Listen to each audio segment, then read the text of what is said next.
21 जनवरी 1984 को 6:45 बजे पूर्वी ग्रिंस्टेड की सड़कें शांत थीं, जब एक युवा लड़का स्थानीय पब में घुस गया। उसकी आंखें डर से भरी हुई थीं और चिल्लाया, वे उन्हें मार रहे हैं, वे उन्हें मार रहे हैं। बारटेंडर का अभिव्यक्ति चिंता से चिंता में बदल गया जब लड़का तेजी से एक निकटतम घर की ओर इशारा करता हुआ दिखा, जहां फैमिली इंटरनेशनल का एक कंपाउंड है। यह वह पल है जो कई परिवारों के जीवन को हमेशा के लिए बदल देगा। पुलिस को बुलाया गया और कुछ मिनटों में पुलिस रिस्पांस टीम ने स्थान पर पहुंची। यह वह पल है जिसने फैमिली इंटरनेशनल के अंधेरे रहस्यों को उजागर किया। फैमिली का कंपाउंड एक विशाल संरचना था जिसमें कई स्तर और एक लेबिरिंथिक डिजाइन था, जो रहस्यों को छिपाने और अपने सदस्यों को नियंत्रित करने के लिए आदर्श था। अंदर सेंट की गंध और मोमबत्तियों से धुआं भरा था। कमरों में कम रोशनी में सदस्यों को प्रार्थना करते हुए, गीत गाते हुए और एक दूसरे के साथ सार्वजनिक प्रदर्शनी में गले मिल रहे थे। लेकिन बंद दरवाजों के पीछे एक अलग कहानी विकसित हुई, शारीरिक और भावनात्मक शोषण, धोखाधड़ी और शोषण की। यह वह स्थान था जहां परिवार और कुल के बीच की रेखाएं धुंधली हो गई थीं और सदस्यों को विस्तारित अभ्यासों में भाग लेने के लिए मजबूर किया जाता था।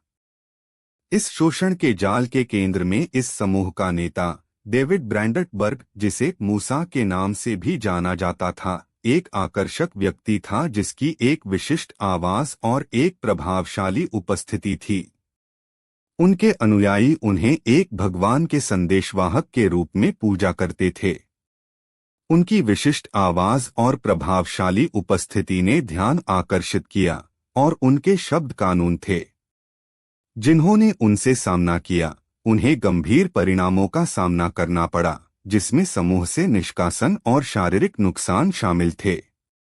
बर्ग का विचार एक समान विचारशील व्यक्तियों के समुदाय का निर्माण करना था जो गॉस्पेल को फैलाएंगे और एकता में रहेंगे, लेकिन उनके तरीके बहुत ही दिव्य नहीं थे। साक्षियों ने घटनास्थल पर सुना कि वे अंदर से चिल्लाते हुए और मदद के लिए चिल्लाते हुए सुनते हैं। पड़ोसियों ने युवा बच्चों को घर में घेर लिया और बाद में दिखाई दिया कि उन्हें दिखाई दिया था।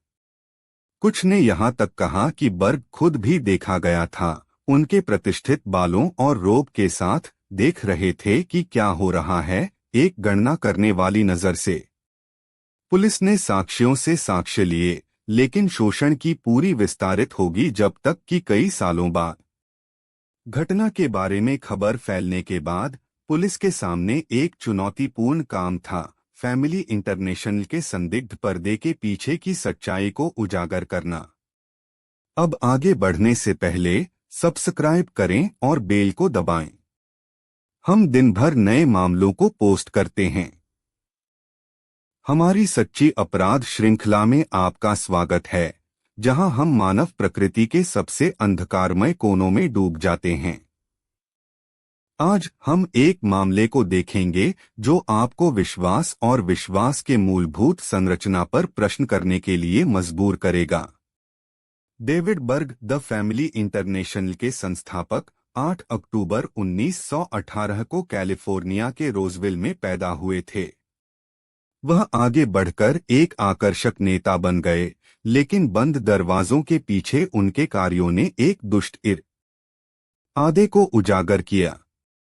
उनका प्रभाव बहुत दूर तक फैल गया, जिससे कई जीवन प्रभावित हुए।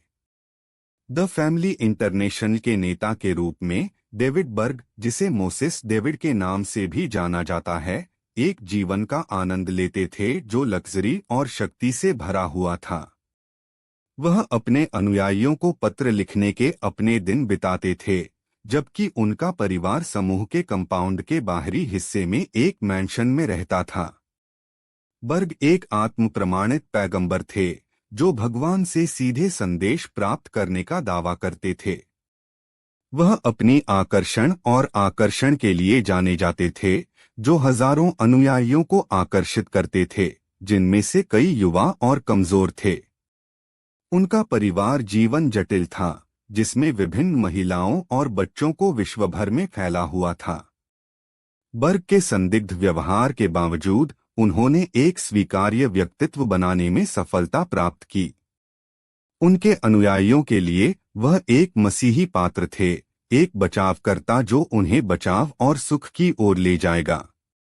उन्होंने उन्हें एक सिस्टम के रूप में देखा, जिसे वे मानते थे कि उन्हें जकड़े रखने के लिए डिजाइन किया गया था। बर्ग के अनुयायियों को बाहरी लोगों का विश्वास करने के लिए सिखाया गया था और उन्हें विश्वासघाती धर्म के रूप में देखा जाता था। इसके परिणामस्वरूप बर्ग ने अपने आसपास के लोगों को प्रभावित किया, जिससे उन्होंने दोष और भय का उपयोग करके नियंत्रण बनाए रखा। जब हम द फैमिली इंटरनेशनल के विश्व की ओर गहराई से जाते हैं, तो यह स्पष्ट हो जाता है कि बर्ग के संबंधों का आधार शोषण और प्रभावशाली होने पर आधारित था। उन्होंने अपने आसपास के लोगों को अपनी इच्छा के अनुसार काम करने के लिए तैयार किया, जिनमें से कई तैयार थे। उनके परिवार के सदस्य अक्सर उनके एजेंडे को आगे बढ़ाने के लिए उपयोग किए जाते थे, जिसमें उनके बच्चों को नेतृत्व की भूमिका से बचपन से ही लागू किया जाता था। बर्ग के संबंध महिलाओं के साथ विशेष रूप से समस्याग्रस्त थे, जिसमें उनके अनुयायियों को बहुविवाह विवाहों में मजबूर किया गया था। लेकिन हमें किसी ऐसे व्यक्ति पर विश्वास करना चाहिए जो सही और गलत के बीच की रेखा इतनी धुंधली हो गई है। एक गर्मी की सुबह अगस्त 1968 है small town of Hacienda Heights, California, जिसमें पास के प्रशांत महासागर से घिरी एक हल्की धुंधली आ रही थी। द फैमिली इंटरनेशनल का मुख्यालय एक बड़े फार्म हाउस में स्थित था, जो घने पेड़ों और घुमावदार पहाड़ियों से घिरा हुआ था। समूह ने अपने पहले भर्तियों का स्वागत किया, जो एक सेंस ऑफ कम्युनिटी और स्पिरिचुअल गाइडेंस की तलाश में युवा लोग थे। हवा पूरी तरह से उत्साह से भरी हुई थी, क्योंकि डेविड बर्ग, समूह के आकर्षक नेता, पोर्च पर खड़े थे, अपने नए अनुयायियों को संबोधित कर रहे थे। एक बैनर पढ़ता था, प्रेम और खुशी, जो हवा में नरमी से झूल रहा था। घटना की श्रृंखला जो अपराध की ओर ले गई, कई वर्षों के दौरान डेविड बर्ग के शिक्षाओं के विकास के साथ हुई, जिसमें अत्यधिक और अधिकृत दृष्टिकोण को शामिल किया गया था। 1976 में उन्होंने फ्लर्टी फिशिंग की प्रथा का पेश किया, जिसमें उन्होंने अपने अनुयायियों को नॉन मेंबर्स के साथ यौन संबंध बनाने के लिए प्रोत्साहित किया, जो एक तरीके के रूप में ईश्वर के प्रेम के संदेश को फैलाने के लिए रणनीति का विरोध किया गया था। लेकिन बर्ग ने अपनी निर्णय को बनाए रखा, जो उसे एक आवश्यक कदम माना जा रहा था, जो ईश्वर के प्रेम के संदेश को फैलाने के लिए आवश्यक था। जैसे ही आंदोलन बढ़ा, वैसे ही दुर्व्यवहार और शोषण के आरोपों की संख्या भी बढ़ी। बर्ग के करीबी सहयोगी, जिनमें केरेन ज़िर्बी और स्टीव केली शामिल थे, समूह में अधिक प्रभावशाली हो गए। इस दौरान ही दुर्व्यवहार की शुरुआत हुई, जिसमें शारीरिक और यौन दुर्व्यवहार के आरोप, जिसमें बच्चों के खिलाफ भी शामिल थे। समूह के नेतृत्व ने शिकायतों और मनोवैज्ञानिक नियंत्रण का उपयोग करके शिकायतकर्ताओं को चुप कराने और डर की संस्कृति बनाने के लिए एक संयोजन का उपयोग किया। सदस्यों को विरोध या वफादारी की किसी भी शिकायत की रिपोर्ट करने के लिए प्रोत्साहित किया गया, जिससे विश्वास और स्वायत्तता को और भी कमजोर किया गया। बर्ग के करीबी अनुयायियों में से कुछ, जिनमें उनकी पत्नी और कंसोर्ट भी शामिल थे, उनमें से कुछ पर दुर्व्यवहार के आरोप लगाए गए थे।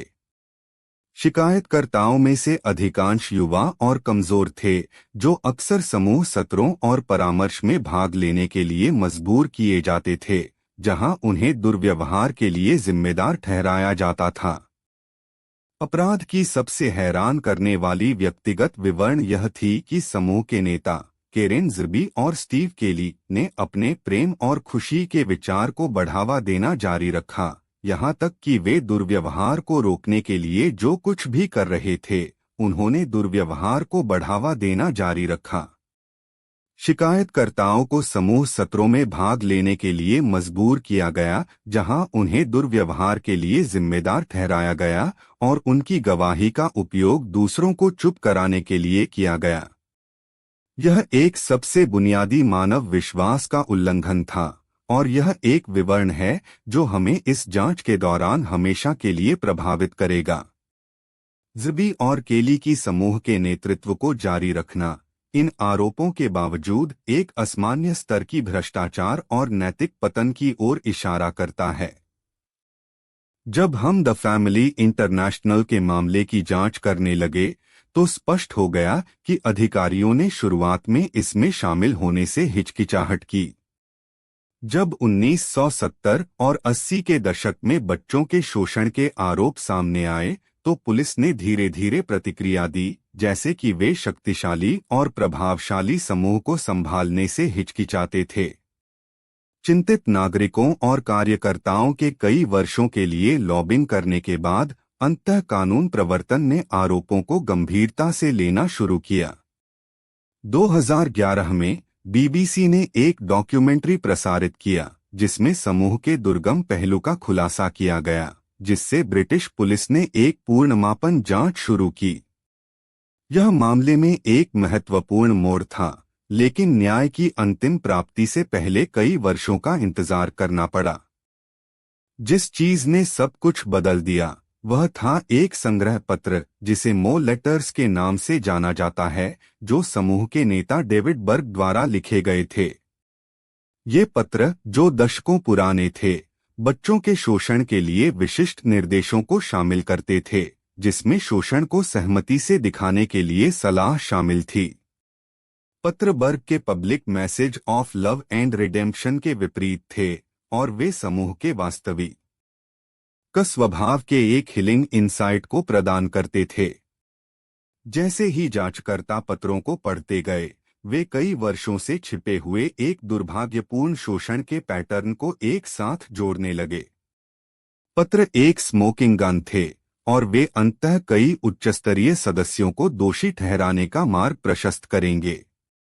जैसे ही जांचकर्ता समूह में गहराई से डूबे, उन्होंने कई मुख्य संदिग्धों की पहचान की, जिनमें बर्ग की पत्नी केरेन ज़ेरबी और उनके पति स्टीव केली शामिल थे। दोनों ज़ेरबी और केली को समूह के सबसे वरिष्ठ निर्णय लेने वाले प्रक्रियाओं में शामिल थे और वे जाने जाते थे कि वे समूह के शक्तिशाली सदस्य थे।